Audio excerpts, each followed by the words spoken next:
আহ্বান জানাচ্ছি, কোনো প্রতিকার পাচ্ছি না।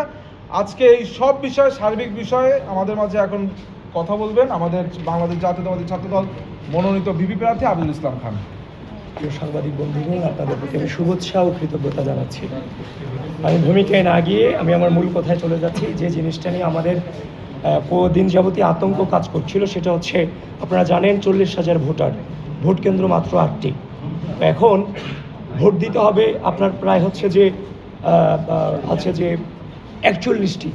তো মানে 8টা ভোট কেন্দ্রে গড়ে হিসাব করলে 5,000 পড়ে।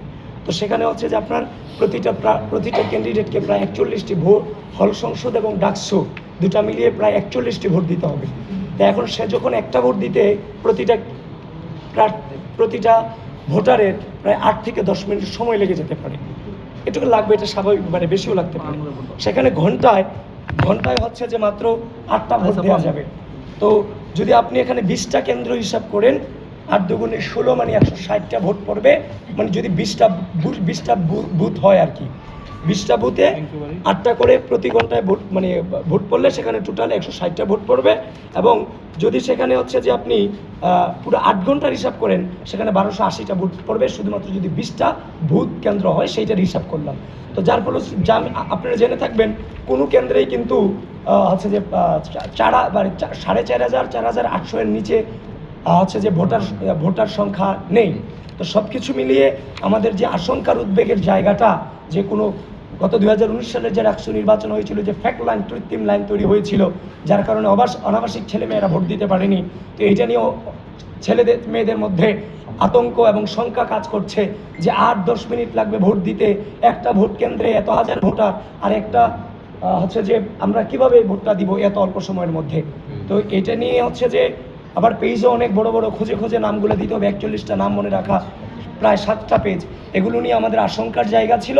এটা আমরা নির্বাচন যে চিফ রিটার্নিং অফিসার আছেন ওনার কাছে আমরা সেটা জানিয়ে গিয়েছি।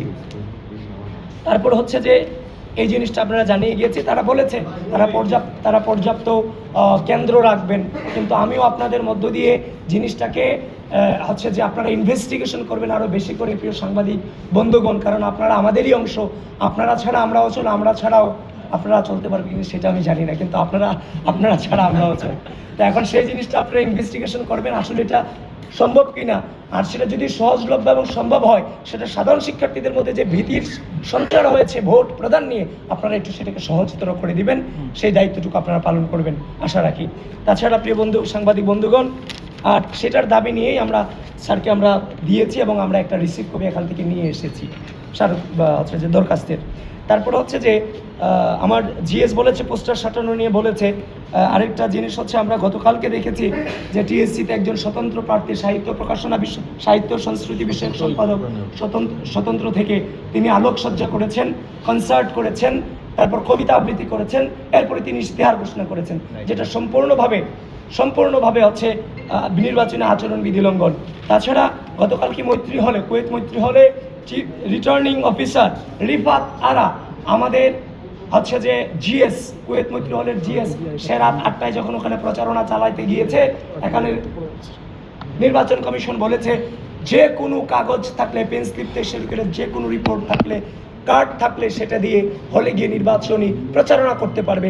সেখানে তার বৈধ কাগজপত্র থাকার পরও তাকে ডেকে এনে এই রিফাত আরা ম্যাম বলেছেন, তোমার আবাসিক কার্ড ছাড়া তুমি প্রচারণা চালাতে পারবে না বলে তাকে হল থেকে বের করে দেওয়া হয়, যেটা কোনোভাবেই কাম্য নয়।